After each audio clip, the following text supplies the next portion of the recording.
ഇപ്പൊ കേരളത്തിലുള്ള ഒരു അല്ല ബൽദേവ്, എനിക്ക് സിബിഐയുടെ ട്രയൽ മനസ്സിലാവാത്ത കോടതി ലോജിക്ക് ഇതാണ്. ഒരു കോൺഗ്രസ് നേതാവിനെതിരെ ഒരു IT ഏതെങ്കിലും കേന്ദ്ര ഏജൻസി ഒരു അന്വേഷണം നടത്തുക, അദ്ദേഹം ഇങ്ങനെ ഒന്ന് ചെയ്താൽ നിങ്ങൾ ഉറപ്പായും പറയും കേന്ദ്ര ഏജൻസിയെ വിട്ട് വിരട്ടി പാർട്ടി മാറാൻ ശ്രമിക്കുന്നു എന്ന്.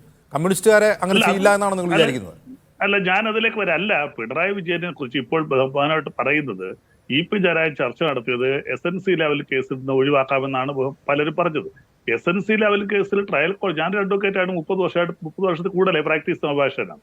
ട്രയൽ കോടതിയും ഹൈക്കോടതിയും, എന്തായാലും കേരളത്തിലെ ട്രയൽ കോടതി ഹൈക്കോടതി അന്ന് കോൺഗ്രസ് ആണ് ഭരിക്കുന്നത് 2013. ആ ഹൈക്കോടതിയും ഒക്കെ വെറുതെ വിട്ട കേസിന്റെ അപ്പീലാണ് സുപ്രീം കോടതിയിൽ കിടക്കുന്നത്, CBI കൊടുത്ത അപ്പീൽ. അപ്പൊ അതിനകത്ത് ഇനി പ്രത്യേകിച്ച് എന്തെങ്കിലും എവിഡൻസ് ഉണ്ടെങ്കിൽ ഒന്നുകിൽ ട്രയൽ കോടതി ശിക്ഷിക്കണം, അല്ലെങ്കിൽ ഹൈക്കോടതി ശിക്ഷിക്കണം. അവർ അദ്ദേഹത്തെ വെറുതെ വിട്ട കേസാണ്, അതവിടെ നിൽക്കട്ടെ. പിന്നെ ഇവിടെ ബഹുമാനപ്പെട്ട EP ജയരാജൻ പറഞ്ഞു അദ്ദേഹം നട്ടലോടുകൂടി അദ്ദേഹം സമ്മതിച്ചു, ഞാൻ ചർച്ച നടത്തി, അദ്ദേഹം ഒഴിഞ്ഞു മാറില്ല. KPC പ്രസിഡന്റ് എന്താ പറയുന്നത്?